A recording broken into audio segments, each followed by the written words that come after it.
Hi everyone. Hey, thank you so much to all who've been giving me feedback on my posts in general, and even those that have challenged me on my views. They've been absolutely fantastic, and I've got a lot out of those. I always get a lot out of those, so it's greatly appreciated. At the moment, I'm doing some posts on what I think are 10 of the key areas that organisational leaders need to focus on strategically in order to help their organisations successfully get through these COVID-19 dominated times. And just recently, I've been talking about the importance of being very self aware and being mindful of how your behaviour can impact upon others and how others can impact upon your own behaviour. And I've also spoken about how vital it is to be very understanding of your staff as they're feeling fearful, worried, and perhaps angry, and how that might affect their work, and not only being understanding but being genuinely empathetic towards them. Which brings me to post number 5.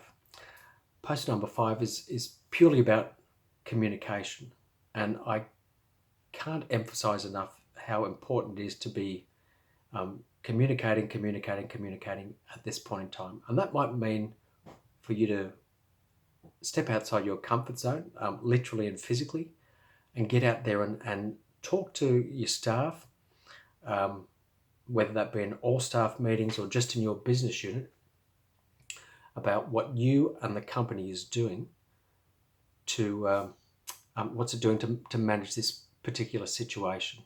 And that means that can mean often being quite vulnerable in your openness and your honesty, that there'll be times when you may not know exactly what's required, or you're waiting on the next bit of guidance from your government.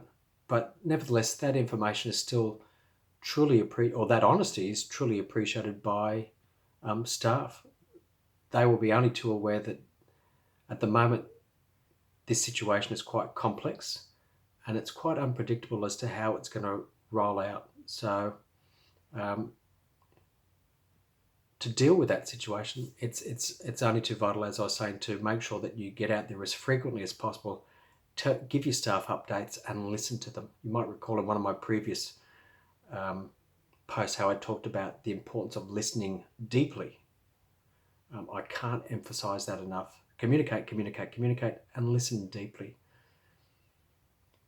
Staff, as is the case with anyone who's feeling like there's a lack of safety in a particular situation, key to making them feel comfortable is not only giving them updates on what the company is doing, to what sort of measures are being put in place to manage the situation, but also where possible, where as part of your communication you emphasize that there are opportunities for staff to get involved in finding a way forward in this situation or any complex situation. For them to feel involved is a wonderful way for them to feel like they have some sort of say or agency in the matter. So love to hear your feedback on that. As always, if you've got any comments or any questions, please don't hesitate to contact me. But as I said in one of my introductory messages, what we're going through now is very reflective of working in a VUCA world. These sorts of changes are coming at almost an exponential rate, and they are highly complex and very ambiguous in terms of how people interpret the way forward. So anyway, finally, thank you so much for your time.